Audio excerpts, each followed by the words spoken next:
آپ صلی اللہ علیہ وآلہ وسلم نے فرمایا، حذیفہ، خدا تمہاری اور تمہاری ماں کی مغفرت فرمائے، ابھی تم نے جو بادل دیکھا جو میرے سامنے تھا، جانتے ہو وہ کیا تھا؟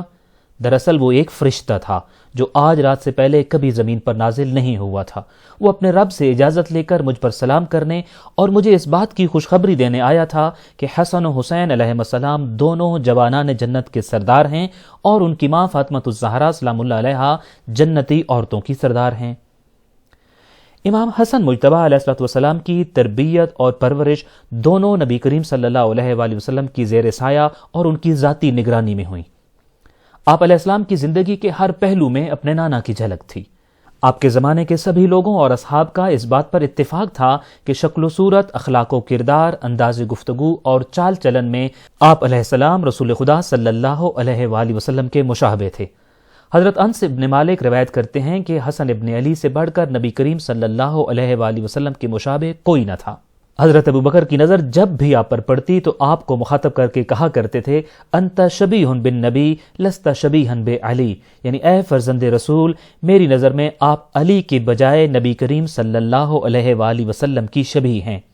ان کی یہ بات سن کر امیر المومنین علیہ السلام مسکرا دیتے تھے، کیونکہ یہ شباہت اتنی کامل تھی کہ نبوت کے علاوہ تمام خصوصیات میں امام حسن علیہ السلام کی ذات میں نبی کریم صلی اللہ علیہ وآلہ وسلم کی صفات کا عکس نمایاں تھا۔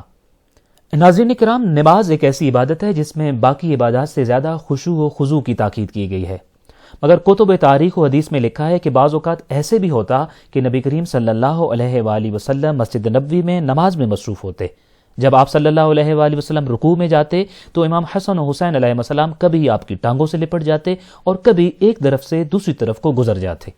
ابن زبیر کہتے ہیں کہ میں نے دیکھا نبی کریم صلی اللہ علیہ وآلہ وسلم نماز پڑھ رہے تھے، جب آپ سجدے میں گئے تو امام حسن مجتبیٰ علیہ السلام آپ کی پشت مبارک پر سوار ہو گئے، اور آپ صلی اللہ علیہ وآلہ وسلم نے اپنے بیٹے کو پشت پر سے اتارنے کی بجائے سجدہ طویل کر دیا۔ اس وقت تک سجدے کو طول دیے رکھا کہ جب تک فرزند رسول صلی اللہ علیہ وآلہ وسلم خود اپنی مرضی سے اپنے نانا کی پشت سے اتر نہیں گئے۔ ابن عساکر لکھتے ہیں کہ کچھ لوگ آگے بڑھے تاکہ آپ علیہ السلام کو ایسا کرنے سے منع کریں، مگر رسول خدا صلی اللہ علیہ وآلہ وسلم نے انہیں روک دیا اور فرمایا کہ میرے ماں باپ ان پر قربان ہوں، ان کو چھوڑ دو کہ وہ جو چاہیں کریں، ہاں البتہ تم میری یہ بات یاد رکھنا کہ جو بھی مجھ سے محبت کا دعویٰ کرتا ہے چاہیے کہ ان سے بھی محبت کرے۔ سلطان انبیاء اور سردار رسول محضر پروردگار میں سجدہ ریز ہوں اور خدا کے لیے خضوع و خشوع برقرار نہ رہے، یہ ممکن نہیں۔ البتہ ان کو چھوڑ دو کا جملہ کہہ کر نبی کریم صلی اللہ علیہ وآلہ وسلم اپنے اصحاب کو یہ سمجھا رہے تھے کہ جس طرح نماز دین کا ایک اہم ستون ہے، ایسے ہی میرے حسنین علیہ السلام کی محبت بھی جزو دین ہے۔ نبی کریم صلی اللہ علیہ وآلہ وسلم کا اپنے نواسوں کے ساتھ تعلق ایسا تھا کہ آپ علیہ السلام ہر موقع پر ان کے تعارف کے مختلف پہلو اور ان کی عظمت کی مختلف جہات لوگوں کے سامنے واضح کرتے رہتے تھے۔ ایسا ہی ایک موقع تب آیا جب نبی کریم صلی اللہ علیہ وآلہ وسلم اپنے اصحاب کو خطبہ دے رہے تھے۔ آپ نے دیکھا کہ حسنین کریمین علیہ السلام سرخ قمیضوں میں ملبوس مسجد کے دروازے سے داخل ہوئے اور آپ کی طرف چلنا شروع کر دیا، مگر پاؤں ابا کے دامن میں یوں الجھا کے زمین پر گر پڑے۔ کسی معمولی خطیب کے سامنے بھی اگر ایسا منظر پیش آتا تو منبر اور خطبہ کی جلالت کا تقاضا یہ تھا کہ مجمع میں سے کوئی اٹھتا اور بچوں کو کھڑا کر دیتا، مگر اس موقع پر کتب تاریخ و حدیث میں لکھا ہے کہ اپنے کسی صحابی کو بچوں کو اٹھانے کا کہنے کی بجائے نبی کریم صلی اللہ علیہ وآلہ وسلم نے اپنا خطبہ قطع کیا۔ آپ خود منبر سے نیچے تشریف لائے، بچوں کو اٹھایا اور اپنے ساتھ منبر پر لے گئے اور دوبارہ خطبہ وہیں سے شروع کر دیا۔ حسنین کریمین علیہ السلام کے لیے پہلے سجدہ طویل کر کے اور اب منبر و خطبہ چھوڑ کے نبی کریم صلی اللہ علیہ وآلہ وسلم در حقیقت مسلمانوں کو یہ بتا رہے تھے کہ اللہ تعالیٰ کے دین کی ترویج اور بقائے شریعت محمدی میں ان شہزادوں کی اہمیت اس فریضے سے کم نہیں جس کو میں ان کے آنے سے پہلے انجام دے رہا تھا۔ نبی کریم صلی اللہ علیہ وآلہ وسلم سے واسطہ اور تعلق اگرچہ معمولی ہی کیوں نہ ہو، کسی بھی شخص کے لیے سرمایہ افتخار ہے، مگر ایک امتیاز ایسا ہے کہ جس کے مقابلے میں قرب کی ساری منزلیں ہیچ نظر آتی ہیں، اور وہ ہے سرور دو عالم کے شانہ اقدس پر سوار ہونا۔ نبی کریم صلی اللہ علیہ وآلہ وسلم کے دونوں فرزندان صبح و شام اپنے نانا سرور کونین صلی اللہ علیہ وآلہ وسلم کے شانوں پر سوار ہوتے اور مدینہ کی گلیوں کا چکر لگاتے تھے۔ رسول اکرم صلی اللہ علیہ وآلہ وسلم کے عظیم صحابی اور امیر المومنین علیہ الصلوۃ والسلام کے شاگرد حضرت ابن عباس نقل کرتے ہیں کہ ایک مرتبہ امام حسن مجتبی علیہ السلام اپنے نانا کے کندھوں پر سوار تھے اور آپ کا گزر ایک گلی سے ہو رہا تھا۔ کسی نے امام علیہ السلام کو سرور کائنات کے دوش مبارک پر دیکھا تو بے ساختہ پکار اٹھا کہ نعم المرکب رکبت یا غلام، یعنی اے لڑکے آپ کی کتنی اچھی سواری ہے۔ نبی کریم صلی اللہ علیہ وآلہ وسلم نے اس شخص کی بات سن لی، اس لیے آپ رکے اور اس کو مخاطب ہو کر کہا کہ صرف سواری کی بات کیوں کرتے ہو؟ دیکھتے نہیں ہو کہ سوار کیسا عالی شان اور ذی وقار ہے؟ معلوم ہوتا ہے کہ شاید لوگوں میں اسی احساس کو پیدا کرنے کی خاطر نبی کریم صلی اللہ علیہ وآلہ وسلم اپنے شہزادوں کو کندھوں پر اٹھا کر گھر سے باہر لے آیا کرتے تھے، کیونکہ یہ طے ہے کہ اہل بیت نبوت کے بچوں کو کھیل کود اور دنیاوی رونقوں میں کوئی دلچسپی نہیں ہوتی کہ انہیں بہلانے کے لیے گھر سے باہر لانا پڑے۔ آپ صلی اللہ علیہ وآلہ وسلم مدینہ کے باہر سے آئے ہوئے مسافروں اور اپنی محفل میں کم آنے والے لوگوں کو بھی یہ منظر دکھانا چاہتے تھے تاکہ انہیں بھی آپ علیہ الصلوۃ والسلام کے فرزندان کی عزت و عظمت اور مقام و منزلت کا تعارف ہو جائے۔ ایک دفعہ عید کے موقع پر گھر میں بچوں کے لیے نیا لباس موجود نہ تھا۔ ماں اس بار اس لیے بھی حساس تھی کہ بچے نئے کپڑوں کا تقاضا کر رہے تھے، اور ماں نے انہیں تسلی دینے کے لیے یہ کہہ دیا تھا کہ ان کا لباس سلنے کے لیے ابھی درزی کے پاس ہے اور جب تیار ہو کے آتا ہے تو وہ انہیں پہنا دیں گی۔ بچے یہ سن کر مطمئن ہو گئے تھے، لیکن ماں کا دل اندر سے پریشان تھا کیونکہ ان کے پاس گھر میں اتنے پیسے نہ تھے کہ وہ ان کے لیے نیا لباس خرید سکیں۔ دن ختم ہوا تو رات کو دروازے پر دستک ہوئی اور آنے والے نے بتایا کہ یا بنت رسول اللہ انا الخیاط جئت بالثیاب، یعنی اے دختر رسول، میں حسنین علیہ السلام کا درزی ہوں اور ان کے کپڑے لایا ہوں۔ دروازہ کھولا گیا تو ایک باروب شخص ایک کپڑے میں لپٹے ہوئے نئے لباس کے 2 جوڑے دے کر وہاں سے چلا گیا، اور عید کی صبح ماں نے بچوں کو وہی خوبصورت، قیمتی اور نیا لباس پہنا دیا۔ مگر یہ بات ابھی تک ان کے لیے معمہ تھی کہ وہ کون تھا جو کپڑے لایا تھا، اسے کیسے خبر تھی کہ حسنین علیہ السلام کے پاس نیا لباس نہیں، اور اسے یہ لباس کس نے دے کر بھیجا تھا۔ امام علی رضا علیہ السلام بیان کرتے ہیں کہ کچھ دیر میں رسول خدا صلی اللہ علیہ وآلہ وسلم بھی گھر میں تشریف لے آئے اور اپنے فرزندان کو نئے لباس میں ملبوس دیکھا تو اپنی بیٹی سے پوچھا کہ کیا کوئی درزی آیا تھا؟ حضرت فاطمہ الزہرا سلام اللہ علیہا نے حیرت کے ساتھ رسول اکرم صلی اللہ علیہ وآلہ وسلم کو بتایا کہ ہاں یا رسول اللہ، کوئی درزی حسنین کے کپڑے دے کر گیا ہے اور انہوں نے ابھی وہی کپڑے پہن رکھے ہیں۔ آپ صلی اللہ علیہ وآلہ وسلم مسکرائے اور فرمایا، بیٹی وہ کوئی درزی نہیں بلکہ جنت کا داروغہ رضوان تھا، اور وہ مجھے یہ سب بتا کر ابھی واپس گیا ہے۔ درج بالا واقعات کی اس کڑی سے لگتا ہے کہ یہ محض اتفاقی واقعات نہ تھے، بلکہ ان میں امامین حسنین کریمین کا ایک تعارف تھا جو مرحلہ بمرحلہ اور منزل بمنزل پیش کیا جا رہا تھا۔ سب سے پہلے نام گزاری کرتے ہوئے گھر میں تعارف کرایا گیا کہ یہ بچہ کوئی عام بچہ نہیں بلکہ اس کا نام پروردگار عالم کی طرف سے علی کی رسول خدا صلی اللہ علیہ وآلہ وسلم کے ساتھ نسبت کے سبب حضرت ہارون کے بیٹے کے نام پر رکھا گیا ہے۔ پھر اس کے بعد مسجد کے نمازیوں نے جب انہیں پشت پیغمبر پر دیکھا تو ان کو مقام حسنین کی بلندی سمجھ آئی۔ اگلا مرحلہ عید یا جمعہ کے اجتماع عام میں خطبہ قطع کر کے حسنین علیہ السلام کو اٹھا کر ممبر پر اپنے ساتھ لے آنا تھا۔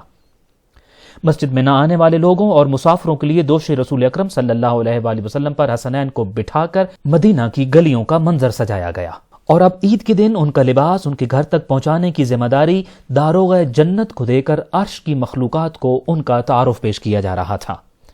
یہ رسول خدا صلی اللہ علیہ وآلہ وسلم اور علی و فاطمہ علیہ السلام کی عظیم تربیت تھی کہ یہی بچے جب جوانی کی عمر کو پہنچے تو ان کی عبادت و بندگی کا انداز دوسروں کا دل بھی لبھانے لگا تھا۔ ان کا خدا کی بارگاہ میں عبادت کے لیے حاضر ہونے کا انداز اتنا دل نشین تھا کہ اس منظر کو دیکھنے والے اپنے دل میں بھی کشش عبادت اور لذت عبادت کو محسوس کرتے تھے۔ مدینہ کے لوگ اس بات کا مشاہدہ کرتے کہ جب بھی فرزند رسول امام حسن مجتبی علیہ السلام وضو کی تیاری کرتے تو آپ پر لرزہ طاری ہو جاتا اور آپ کا رنگ زرد پڑ جاتا۔ جب آپ علیہ الصلوۃ والسلام سے اس کا سبب پوچھا گیا تو فرمایا، جب کوئی بندہ عرش کے مالک کے سامنے کھڑا ہونے لگا ہو تو حق بنتا ہے کہ اس کے اعضائے بدن لرز اٹھیں اور اس کا رنگ زرد پڑ جائے۔ آپ علیہ السلام وضو کرنے کے بعد جب دروازہ مسجد پر پہنچتے تو اپنا سر بلند کر کے اور چہرہ آسمان کی طرف کر کے خدا سے یوں ہم کلام ہوتے تھے کہ الہی ضیفک ببابک یا محسن قد اتاک المسیء فتجاوز عن قبیح ما عندی بجمیل ما عندک یا کریم، یعنی خدایا تیرا مہمان تیرے دروازے پر آ کھڑا ہے، اے احسان کرنے والے رب تیرا گناہگار بندہ تیرے پاس آیا ہے، پس اے کریم اللہ، اپنی اچھائیوں کے صدقے میں اپنے گنہگار بندے کی غلطیوں سے درگزر فرما اور اسے بخش دے۔ نماز صبح کے بعد آپ علیہ الصلوۃ والسلام کی تعقیبات اس قدر طویل ہوتی تھیں کہ سورج طلوع ہونے تک آپ کسی سے کوئی دنیاوی بات نہ کرتے تھے۔ امام زین العابدین علیہ الصلوۃ والسلام بیان کرتے ہیں کہ امام حسن ابن علی اپنے زمانے کے سب سے بڑے عبادت گزار، سب سے بڑے زاہد اور سب سے افضل شخصیت تھے۔ آپ علیہ السلام اکثر موت، قبر، مبعوث ہونے اور قیامت کے دن اٹھائے جانے کو یاد کرتے تو گریہ فرماتے، پل صراط کا تصور فرماتے تو بھی گریہ فرماتے، اور جب اللہ کے حضور پیش ہو جانے کی یاد آتی تو غشی طاری ہو جاتی۔ نماز کے لیے کھڑے ہوتے تو جسم کے اعضاء خوف خدا سے کانپنے لگتے۔ جب جنت و جہنم کا تذکرہ کرتے تو شدید اضطراب کی کیفیت طاری ہو جاتی، اور اسی حال میں خدا سے جنت کا سوال کرتے اور جہنم سے پناہ مانگتے۔ جب بھی قرآن مجید کی کسی آیا میں یا ایھا الذین آمنوا کے الفاظ پڑھتے تو لبیک اللہم لبیک پکار اٹھتے تھے۔ کسی بھی چیز کو جس حال میں بھی دیکھتے اللہ کا ذکر فرماتے۔ آپ بات کرنے میں سب سے زیادہ سچے اور گفتگو میں سب سے زیادہ شیریں کلام اور فصیح زبان تھے۔ امام حسن مجتبی علیہ الصلوۃ والسلام نے 25 حج مدینہ سے بیت اللہ تک پیدل چل کر کیے۔ پیدل چلنے کی وجہ نہ تو غربت تھی اور نہ ہی سواری کی عدم دستیابی، بلکہ آپ علیہ السلام کے قافلے میں اونٹ اور دیگر سواریاں آپ کے ہمراہ ہوتی تھیں، مگر آپ یہ کہتے ہوئے پیدل چل پڑتے تھے کہ مجھے اپنے اللہ سے حیا آتی ہے کہ اس کے گھر کا حج کرنے جاؤں اور اس دوران اپنے قدموں پر نہ چلوں۔ سفر کا بعض حصہ ایسا بھی آتا کہ آپ علیہ السلام اپنے پاؤں سے نالین اتار دیتے اور پا پیادہ حرم خدا کی طرف چلتے رہتے۔ اس دوران ذکر خدا کا ورد آپ کی زبان پر جاری رہتا۔ امام حسن علیہ الصلوۃ والسلام کا پیدل قافلہ جدھر سے اور جہاں سے گزرتا، آپ کے احترام میں حاجیوں کے دیگر قافلوں کے لوگ بھی سواریوں سے اتر پڑتے اور پا پیادہ خانہ خدا کی طرف چلنے لگ پڑتے۔ راوی کہتا ہے کہ میں نے یہ منظر بھی اپنی آنکھوں سے دیکھا کہ آپ کا پا پیادہ قافلہ صحابی رسول سعد ابن وقاص کے پاس سے گزرا تو وہ بھی اپنی سواری سے نیچے اترے اور پیدل چلنے لگ پڑے۔ یہ صرف سفر حج کی بات نہ تھی کہ لوگ آپ کے احترام میں یوں فریفتہ ہوئے جا رہے ہوتے تھے، بلکہ مدینہ میں جب کبھی آپ اپنے گھر سے ملحق کھلی جگہ پر نشست رکھتے تو آپ جیسے ہی اپنے خانہ اقدس سے باہر تشریف لاتے، لوگوں کا جمع غفیر آپ کے گرد جمع ہو جاتا، یہاں تک کہ گلی سے گزرنے کا رستہ تنگ پڑ جاتا اور پیدل چلنے کی جگہ باقی نہ بچتی۔ جب یہ منظر بن جاتا تو آپ علیہ الصلوۃ والسلام اپنی نشست برخاست کر دیتے تاکہ لوگ آسانی سے گلی سے گزرتے رہیں۔ یقیناً طول تاریخ میں ایسی محبت اور وارفتگی خاندان اہل بیت علیہ السلام کے علاوہ کبھی کسی کے حصے میں نہ آئی ہوگی۔ ائمہ اہل بیت علیہ السلام میں سے ہر امام کی زندگی میں کوئی ایک پہلو ایسا ضرور ہوتا ہے جو ان کے اندر موجود باقی تمام صفات سے زیادہ نمایاں ہوتا ہے۔ امام حسن مجتبی علیہ السلام کی زندگی میں وہ پہلو سخاوت و کریمی کی صورت میں موجود تھا۔ آپ علیہ السلام اپنے زمانے کے سب سے بڑے فیاض اور سخی تھے۔ اہل حجاز میں ہر طرف آپ کی سخاوت کے چرچے ہوتے تھے۔ آپ علیہ السلام کا دور اسلام کا اولین دور تھا جس میں مسلمان مالی آسائشوں میں زندگی گزارنے کے قابل نہیں تھے، مگر ان حالات میں بھی آپ علیہ السلام نے 2 مرتبہ اپنا سارا مال خدا کی راہ میں دے دیا اور 3 مرتبہ اپنے گھر کا اکثر و بیشتر مال محتاجوں اور فقراء میں تقسیم کر دیا۔ آپ علیہ السلام کی اس قدر جود و سخا کی وجہ سے آپ کو کریم اہل بیت کہا جاتا ہے۔ آپ علیہ السلام کی سخاوت اور عطا کے چند نمونے پیش کیے جا رہے ہیں۔ امام حسن مجتبی علیہ السلام کا فلسفہ جود و سخا یہ ہے کہ سائل کو سوال کرنے سے پہلے عطا کیا جائے۔ آپ علیہ السلام کہا کرتے تھے کہ اگر تم سائل کے سوال کے بعد عطا کر رہے ہو تو در حقیقت یہ عطا اس کی عزت نفس کے مجروح ہو جانے کے عمل سے کم قیمت ہے۔ ایک مرتبہ امام علیہ السلام کچھ لوگوں کے درمیان تشریف فرما تھے کہ ایک سائل آیا اور اس نے آپ سے اپنی حاجت بیان کرنا چاہی، مگر امام علیہ السلام نے اسے اپنی حاجت لکھ کر دینے کو کہا تاکہ لوگوں کے سامنے اس کی عزت نفس مجروح نہ ہو۔ اس نے اپنی حاجت ایک رکع میں لکھ کر دی۔ امام علیہ السلام نے اس کی تحریر پڑھی اور پھر بہت اہتمام کے ساتھ اس کی ضرورت سے دگنا اسے عطا کیا۔ آپ کے کسی صحابی نے کہا کہ اے فرزند رسول صلی اللہ علیہ وآلہ وسلم، اس کا رکع اس کے لیے کتنا بابرکت ثابت ہوا کہ اس کو اپنے سوال سے 2 برابر مل گیا۔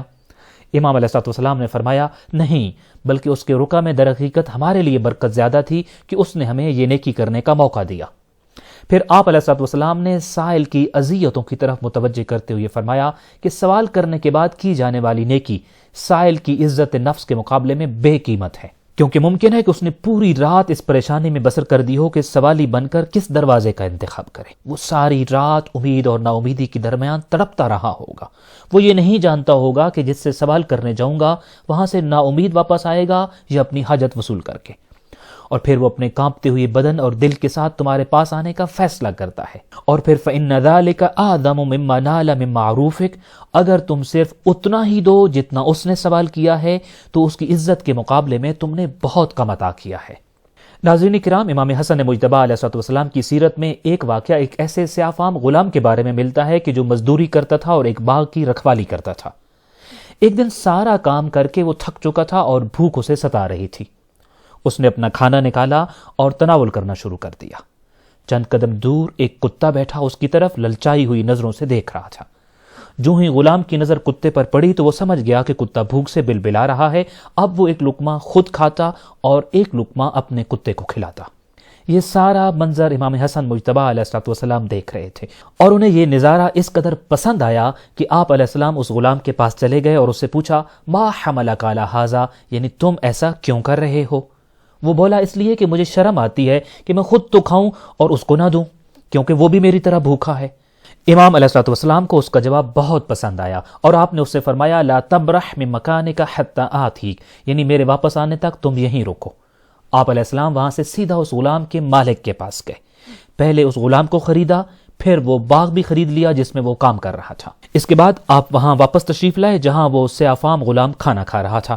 آپ نے اسی وقت اس غلام کو آزاد کر دیا اور وہ باغ بھی اس کو بخش دیا۔ ایک دفعہ امام حسن مجتبیٰ علیہ السلام کی حاکم شام سے ملاقات ہوئی تو اس نے کریم اہل بیت کی سخاوت کو کم دکھانے کے لیے کثیر مال آپ کو ہدیہ کیا۔ جب آپ علیہ السلام باہر تشریف لانے لگے تو ایک غلام نے آگے بڑھ کر آپ کے جوتے درست کر دیے۔ فیاض باپ کے سخی بیٹے نے حاکم کی طرف سے ایک شہزادے کو ملنے والے سارے تحفے تحائف جوتے سیدھے کرنے والے غلام کو بخش دیے، جس کو دیکھ کر سب حیرت زدہ رہ گئے، اور سب پر واضح ہو گیا کہ فیاضی اور کریمی خانہ نبوت کی ایسی میراث ہے جس میں ان کا کوئی مقابلہ نہیں کر سکتا۔ امام حسن مجتبیٰ علیہ السلام کی طرف سے لوگوں کی اعانت اور حسن سلوک کا یہ عالم تھا کہ بعض اوقات آپ اعتکاف اور طواف جیسی سخت شرائط والی عبادات کو ناتمام چھوڑ کر لوگوں کی حاجت روائی کے لیے چلے جاتے تھے۔ ایک مرتبہ جب حالت اعتکاف میں ایک شخص اپنی حاجت اور ضرورت لے کر آپ کے پاس حاضر ہوا تو آپ یہ کہہ کر اس کے ساتھ چل پڑے کہ لقضاء حاجت اخ لی فی اللہ احب الی من اعتکاف شہر، یعنی بے شک اللہ تعالیٰ کی خوشی کے لیے کسی مومن بھائی کی حاجت کو پورا کرنا مجھے ایک پورا مہینہ اعتکاف میں بیٹھے رہنے سے زیادہ پسند ہے۔ ابو حمزہ صومالی امام زین العابدین علیہ السلام سے روایت کرتے ہیں کہ ایک مرتبہ امام حسن مجتبیٰ علیہ السلام خانہ کعبہ کا طواف کر رہے تھے کہ ایک شخص نے آ کر فریاد کی کہ اے ابو محمد، میری فلاں حاجت کو پورا کرنے کے لیے آپ میرے ہمراہ چلیں۔ آپ علیہ السلام نے اپنا طواف قطع کر دیا اور اس شخص کے ہمراہ چل پڑے۔ جب اس شخص کا سوال پورا کر کے اور اس کا مسئلہ حل کر کے واپس تشریف لائے تو اس سے اناد اور دشمنی رکھنے والا ایک اور شخص آپ کے پاس آیا اور آپ سے کہنے لگا کہ اے امام مجتبیٰ، آپ اپنا طواف ادھورا چھوڑ کر کسی کی حاجت پوری کرنے کے لیے بھلا کیسے جا سکتے ہیں؟ آپ علیہ السلام نے اسے جواب دیا، میں بھلا کیسے نہ جاتا جبکہ میرے پیش نظر نبی کریم صلی اللہ علیہ وآلہ وسلم کی وہ حدیث تھی کہ جس میں آپ صلی اللہ علیہ وآلہ وسلم نے فرمایا تھا کہ جو کوئی بھی مومن کی حاجت روائی کرنے جائے تو اگر تو وہ اس کی حاجت پوری کر لے تو اسے ایک حج اور عمرہ کا ثواب ملتا ہے، لیکن اگر کوشش کرے مگر اس کی حاجت پوری نہ کر سکے تو کوشش کرنے کی وجہ سے اس کو ایک عمرہ کا ثواب ملتا ہے۔ بس میں طواف چھوڑ کر گیا لیکن ایک حج اور عمرہ کا ثواب حاصل کر کے لوٹا ہوں اور دوبارہ سے اپنا طواف بھی انجام دے رہا ہوں۔ ناظرین کرام، کریم اہل بیت علیہ السلام کی سخاوت کا یہ عالم تھا کہ ایک مرتبہ کسی صحابی نے کہا کہ مولا، ہم دیکھتے ہیں کہ آپ کسی ساحل کو خالی ہاتھ نہیں لوٹاتے، جبکہ آپ کی اپنی حالت یہ ہے کہ خود فاقہ سے ہوتے ہیں، آپ اپنی ذات پر بھی اپنے اموال خرچ کیا کریں۔ آپ علیہ السلام نے اسے جواب میں ارشاد فرمایا کہ دو باتیں ہیں، پہلی بات یہ کہ میں خود بارگاہ خدا میں سائل بن کر کھڑا ہوں تو کس حیثیت سے اپنے دروازہ سے کسی سائل کو خالی ہاتھ لوٹا دوں، جبکہ دوسری بات یہ ہے کہ اللہ تعالیٰ نے اپنی بارگاہ سے مجھے عطا کیے رکھنے کی روش اپنا رکھی ہے اور میں نے بھی لوگوں کو دینے کی عادت اپنا لی ہے۔ ڈرتا ہوں کہ جس دن میں نے لوگوں کو عطا کرنے کی اپنی عادت بدل ڈالی کہیں وہ بھی مجھے عطا کرنے والی روش بدل نہ ڈالے۔ امام حسن مجتبی علیہ السلام کا یہ جملہ در حقیقت ایک پیغام کی صورت میں ہے کہ دیکھو، خدا کی راہ میں دیتے رہنا اس کی بارگاہ سے حاصل کرتے رہنے کا ایک وسیلہ ہے۔ ناظرین کرام، امام حسن مجتبی علیہ السلام نے امیر المومنین علیہ السلام کی شہادت کے بعد اپنے بابا کی وصیت اور تمام مسلمانوں بالخصوص اہل مکہ و مدینہ کی بیعت سے خلافت کا منصب سنبھالا، جس کے ساتھ ہی آپ کے خلاف حکومت شام کی سرکشی اور سازشوں کا آغاز ہوا۔ جغرافیائی حساب سے شام کا علاقہ مدینہ و کوفہ سے بہت زیادہ مسافت پر واقع ہے، جس کی وجہ سے ان شہروں کے حقائق اور صحیح خبریں اہل شام تک کم ہی پہنچنے دی جاتی تھیں۔ اس کی وجہ یہ تھی کہ حکومت شام امام علی ابن ابی طالب علیہ السلام اور ان کے فرزندان کے ساتھ ناروا سلوک رکھے ہوئے تھی، اور وہ اپنے مخصوص پروپیگنڈے کے ذریعے وہاں کے لوگوں میں اہل بیت علیہ السلام کی نفرت اور بغض کو پیدا کرنے میں بہت حد تک کامیاب ہو رہی تھی، جس کا نتیجہ یہ نکلا کہ اب وہاں کے لوگوں کی اکثریت خاندان علی کے ساتھ مخاصمت کا رویہ اختیار کر چکی تھی۔ ابن شہر آشوب لکھتے ہیں کہ مدینہ شہر میں ایک دن امام حسن علیہ السلام گھوڑے پر سوار کہیں جا رہے تھے کہ رستے میں ایک شامی شخص سے سامنا ہوا۔ اس نے امام علیہ السلام کو برا بھلا کہنا شروع کر دیا۔ امام علیہ السلام خاموشی سے اس کی ساری باتیں سنتے رہے، کیونکہ آپ جانتے تھے کہ قصور اس کا نہیں،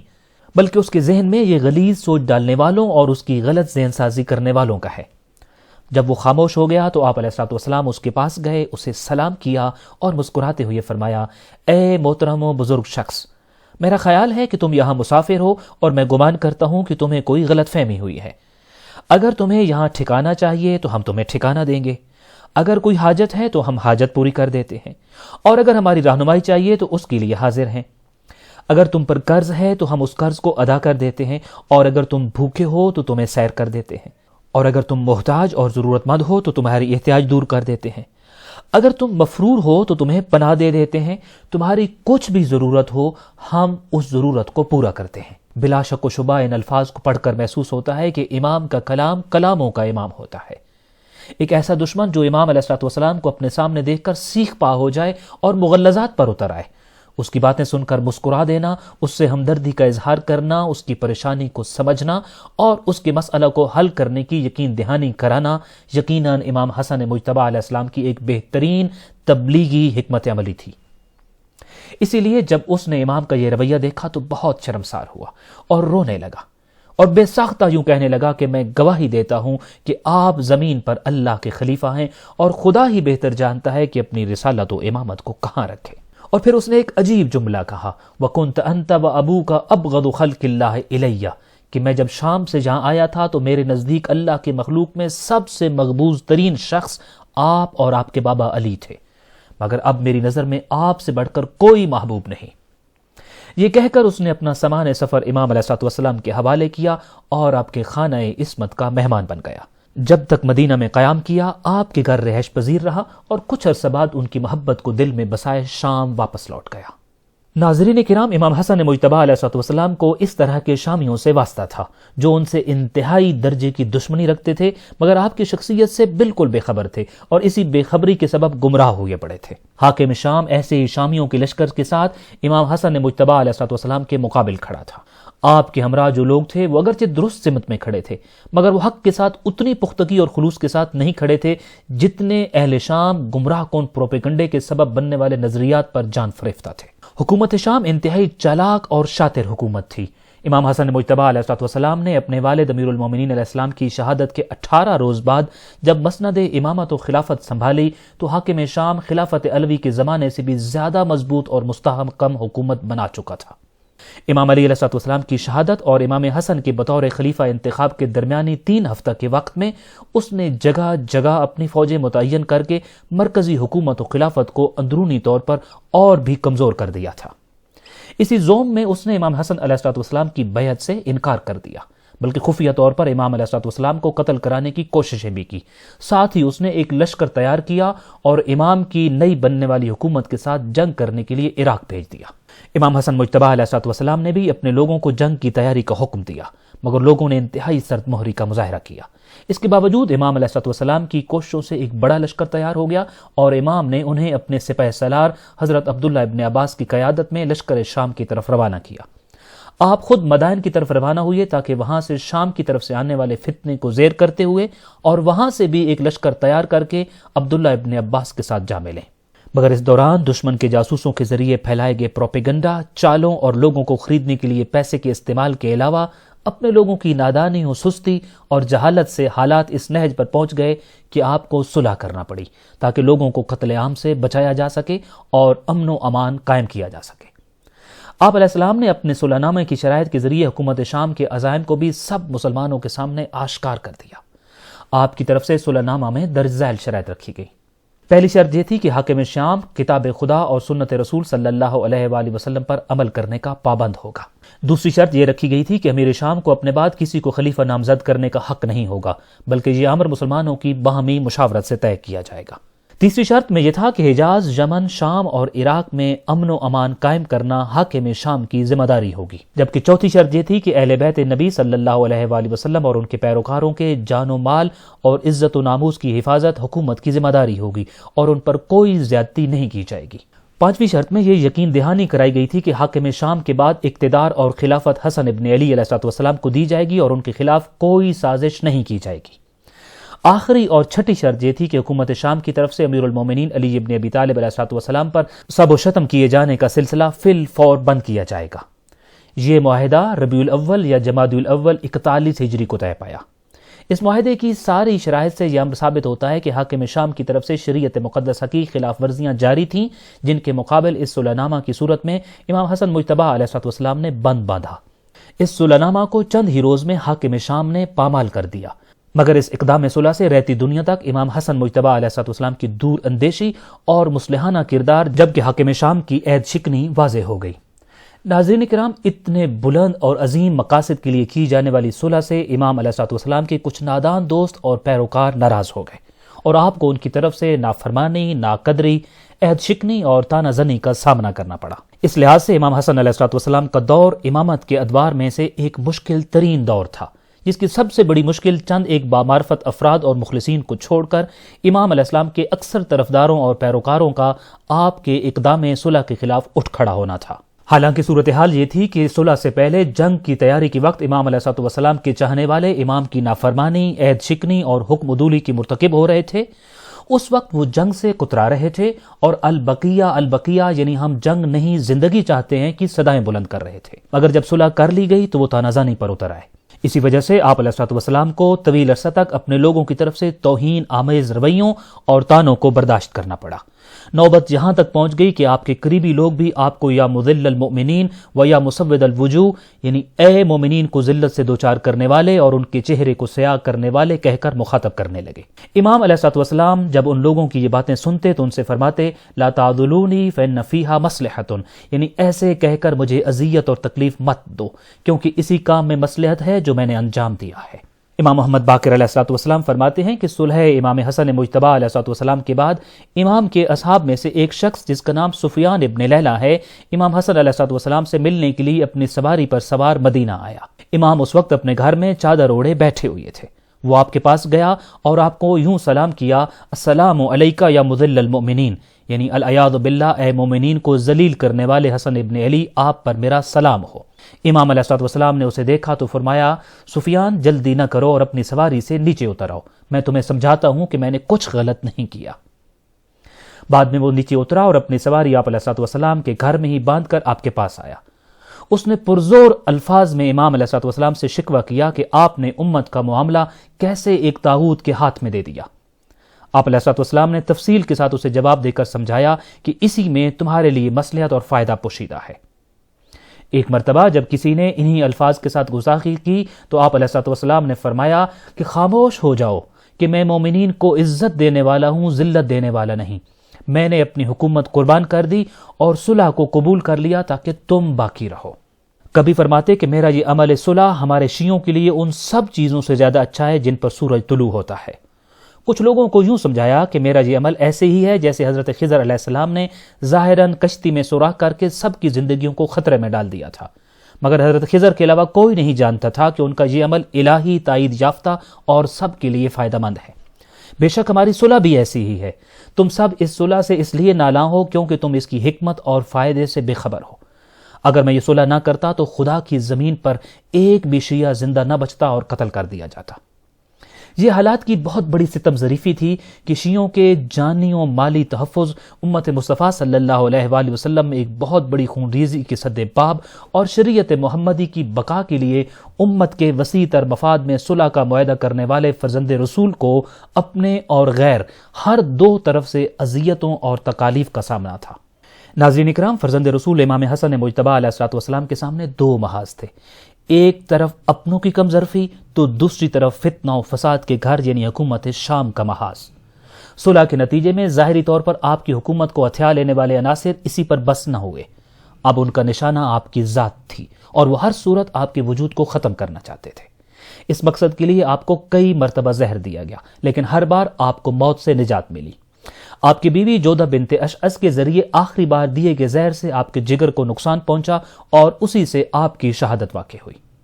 ابن عساکر نے لکھا ہے کہ حاکم شام نے امام علیہ الصلوۃ والسلام کی زوجہ جودہ بنت اشعث ابن قیس کو اپنے بیٹے یزید کے ساتھ شادی کا لالچ دے کر امام کو زہر دلوایا۔ اسی زہر کی وجہ سے 28 صفر 50 ہجری جمعرات کے روز کئی دن تک زہر کی شدت کے سبب بیمار رہنے کے بعد آپ علیہ الصلوۃ والسلام شہادت کی موت گلے لگا کر اپنے خالق کے حقیقی سے جا ملے۔ آپ علیہ السلام نے اپنے بھائی حسین ابن علی علیہ الصلوۃ والسلام کو وصیت کی کہ آپ کو اپنے نانا کے ساتھ دفن کیا جائے، لیکن اگر وہاں کوئی رکاوٹ واقع ہو جائے اور خون خرابے کا خدشہ ہو تو میری وجہ سے خون نہ بہنے دینا اور مجھے جنت البقیع میں عام مسلمانوں کے ساتھ دفن کر دینا۔ جب قبر نبی کریم صلی اللہ علیہ وآلہ وسلم پر جنازہ لے جانے سے کچھ لوگ مانے ہوئے تو امام حسین علیہ الصلوۃ والسلام آپ کا جنازہ جنت البقیع کی طرف لے کر روانہ ہوئے۔ ثعلبہ ابن ابی مالک روایت کرتے ہیں کہ میں نے امام حسن مجتبی علیہ الصلوۃ والسلام کے جنازے میں شرکت کی تھی۔ اس دن مدینہ کے اتنے لوگ آپ کے جنازہ میں شریک ہوئے کہ اگر اوپر سے کوئی سوئی گرائی جاتی تو زمین تک نہ پہنچتی۔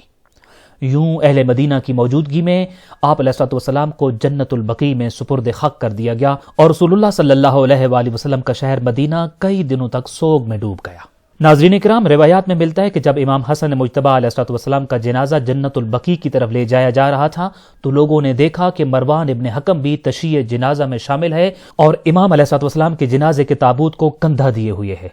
حالانکہ سبھی جانتے تھے کہ وہ امام کی زندگی میں ان کا سخت جانی دشمن تھا۔ امام حسین علیہ الصلوۃ والسلام اس کے پاس گئے اور اس سے پوچھا کہ میرے بھائی کی زندگی میں ان کے خلاف تم سے جو ہو سکتا تھا تم نے کیا اور اب ان کی نماز جنازہ میں شرکت کر رہے ہو۔ مروان نے مدینہ کے جوانب میں موجود پہاڑوں کی طرف اشارہ کر کے جواب دیا کہ میں نے یہ سلوک ایک ایسے شخص سے روا رکھا جس کا حلم اور بردباری ان پہاڑوں سے بھی زیادہ وزنی اور عظیم تھی۔ یعنی وہ کہہ رہا تھا کہ میری اس جنازے میں شرکت کی وجہ میں نہیں ہوں بلکہ حسن ابن علی علیہ الصلوۃ والسلام کی وہ خصوصیات ہیں کہ مجھ جیسا جانی دشمن بھی جن کا قائل ہے۔ ناظرین اکرام، امام حسن مجتبی علیہ الصلوۃ والسلام کی سیرت کا تذکرہ کرتے ہوئے آخر میں ان کے ایک دوست کا تذکرہ کیا جا رہا ہے۔ ایک جگہ بہت سارے لوگ جمع تھے اور ان کے سامنے ایک ممبر لگا ہوا تھا۔ ممبر پر سرکار کونین صلی اللہ علیہ وآلہ وسلم کے نواسہ حسن ابن علی علیہ الصلوۃ والسلام بیٹھے لوگوں کو خطبہ دے رہے تھے۔ آج کے خطبے میں وہ اپنے ایک دوست کی داستان سنا رہے تھے۔ وہ انہیں کہہ رہے تھے کہ اے لوگو، میں آج تمہیں اپنے گزر جانے والے ایک دوست کے بارے میں بتاتا ہوں۔ ناظرین اکرام، مولا مازندرانی کے نزدیک امام حسن مجتبی علیہ الصلوۃ والسلام اپنے جس دوست کی باتیں بتا رہے تھے وہ جندب ابن جنادہ حضرت ابو ذر غفاری تھے۔ امام لوگوں سے کہہ رہے تھے کہ میرے نزدیک میرے دوست کی قدر اور عزت باقی سب لوگوں سے زیادہ تھی کیونکہ اس میں بہت ساری خوبیاں تھیں۔ سنو اس میں کون کون سی خوبیاں پائی جاتی تھیں۔ امام علیہ الصلوۃ والسلام نے فرمایا کہ میری نظر میں اس کے اعظم الناس ہونے کی بڑی وجہ دنیا کا اس کی نظر میں پست اور حقیر ہونا تھا۔ وہ دنیا کو چھوٹی چیز سمجھتا تھا، اسی بات نے میری نظر میں اسے بڑا انسان بنا دیا۔ اس کا پیٹ اس پر حکمران نہ تھا بلکہ وہ اپنے مشرب و ماکل کے انتخاب پر خود مسلط تھا۔ جو ملا نہیں اس کی نہ تو اسے پرواہ تھی اور نہ ہی خواہش، اور جو مل جاتا تھا اس میں اضافے کی تمنا اس کے دل میں کبھی نہ جاگی تھی۔ وہ اپنی جنسی خواہشات کا غلام نہ تھا، اسی لیے اس کی رائے اور اس کی عقل کبھی لغزش نہیں کھاتی تھی۔ وہ جاہل نہ تھا، اس لیے وہ جب بھی کوئی قدم اٹھاتا تو یقینی فائدہ حاصل کرتا تھا۔ وہ اپنی خواہشوں کے پیچھے بھاگنے والا لالچی انسان نہ تھا، نہ تو اس کو بلا وجہ غصہ آتا تھا اور نہ ہی کبھی وہ ناراض ہوتا تھا۔ وہ اکثر و بیشتر وقت خاموش ہی رہتا تھا، مگر جب بولنے کا موقع آتا تو اپنی مضبوط باتوں سے بڑے بڑے سخنوروں کو خاموش کرا دیتا تھا۔ وہ تنازعات اور جھگڑوں میں نہیں پڑتا تھا، بلا دلیل نہ تو کوئی بات کرتا تھا اور نہ ہی کوئی دعویٰ، ہاں البتہ وہ فیصلہ کن بات کرتا تھا۔ وہ اپنے دینی بھائیوں اور دوستوں سے کبھی غافل نہیں ہوتا تھا اور ان کے علاوہ کسی چیز کی اسے کوئی فکر نہ تھی۔ صوم و صلات کی کثرت کی وجہ سے بظاہر وہ بے کس اور ناتواں سا تھا، مگر جب مارکہ کارزار آ جاتا تو وہ ایک حملہ آور شیر بن جاتا تھا۔ اگر کوئی اس کے حق میں کوتاہی کرتا تو جب تک اس کا عذر نہ سن لیتا اس پر الزام نہ لگاتا تھا۔ وہ جو دوسروں سے کہتا پہلے خود کرتا تھا، بلکہ وہ تو ایسے کام بھی کرتا تھا جو دوسروں سے نہ کہتا تھا۔ جب اس کے پیش نظر دو کام ہوتے اور اسے یہ معلوم نہ ہو رہا ہوتا کہ ان میں سے افضل کون سا ہے، تو وہ سوچتا تھا کہ ان دونوں میں سے کون سا اس کی ہوس کے زیادہ قریب ہے، بس اسے چھوڑ دیتا اور دوسرا کام انجام دینے کا فیصلہ کرتا۔ وہ اپنے زخموں اور دکھوں کا دکھڑا صرف اسی کو سناتا تھا جس کے پاس اس کی تکلیفوں کا علاج ہوتا تھا، یعنی وہ شکوہ صرف اسی کے سامنے کرتا تھا جس کے پاس شکوے کا علاج ہوتا ہے۔ مشورہ صرف اسی سے کرتا تھا جس سے نصیحت کی توقع ہوتی تھی۔ وہ تکلیف پر بھی شکایت نہیں کرتا تھا، ناراض نہیں ہوتا تھا، کسی سے گلہ نہیں کرتا تھا۔ وہ شہوت زدہ نہ تھا، اس کو کسی سے کینہ و بغض نہ تھا، وہ منتقم مزاج بھی نہ تھا۔ اس نے دشمن یعنی شیطان سے کبھی غفلت نہ برتی تھی۔ میرے دوست کی باتیں حیرت سے سوچنے والوں، میری بات سنو اور دیکھو۔ اگر تمہارے لیے بھی ممکن ہو تو تم بھی میرے دوست کی طرح یہی صفات خود میں پیدا کرو۔ اور سنو، اگر یہ سارے کام نہیں کر سکتے ہو تو میری بات سمجھو کہ تھوڑا بہت اپنا لینا سب کچھ چھوڑ دینے سے تو بہتر ہے۔ ناظرین کرام، غور طلب بات ہے کہ یہ امام حسن مجتبی علیہ السلام کا اپنے دوست کے بارے میں یہ بیان صرف ایک داستان نہیں بلکہ اس میں زندگی کا ایک منشور اور دستور پیش کیا گیا ہے کہ اس زندگانی کو بسر کیسے کرنا ہے اور اپنے اندر کون سی خصوصیات کو پیدا کرنا ہے اور کن امور سے اجتناب کرنا ہوگا۔ ان خصوصیات کو اپنانے سے ایک مومن ائمہ اہل البیت علیہ السلام کا پسندیدہ پیروکار بن سکتا ہے۔ دعائے خالق کائنات ہمیں ائمہ اہل البیت علیہ السلام کی سیرت پر چلتے ہوئے خالق کائنات کا پسندیدہ فرد بننے کی توفیق عطا فرمائے۔ السلام علیکم ورحمۃ اللہ وبرکاتہ۔